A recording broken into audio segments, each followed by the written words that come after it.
first graders. So by now you should have been able to watch Mrs. K's video on how to sketch and label your realistic fiction story.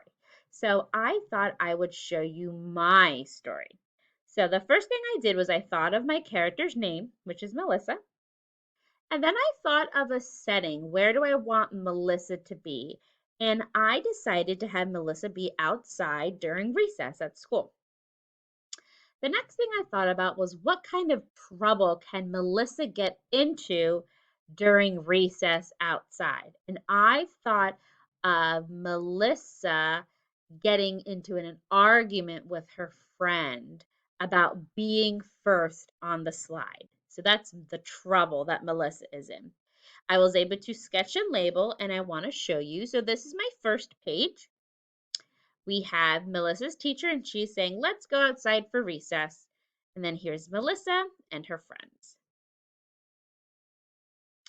My second page is, we see that they're outside now. I have the slide and the swings, and then I have Melissa and her friend Jen.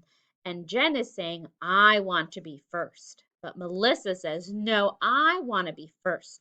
So now Melissa, this is Melissa's trouble. She's arguing back and forth with her friend Jen, and they both want to be first on the slide. So let's see what solution they are going to come up with to get out of that trouble. So here we have Melissa and Jen, and they're playing rock, paper, scissors, shoot. And I thought of different ways that what we do in our classroom when we can't decide who can go first. And a lot of you do rock, paper, scissors, shoot. And I thought that's perfect. So that's what they decided to do.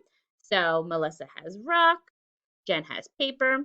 Obviously, paper would win, and so Jen would go first. And I thought this would be a good solution because a lot of you have done rock, paper, scissors, shoot. So this is something that can happen. And also, it's something that's pretty fair for them to do to figure out who can go first. So that is my solution.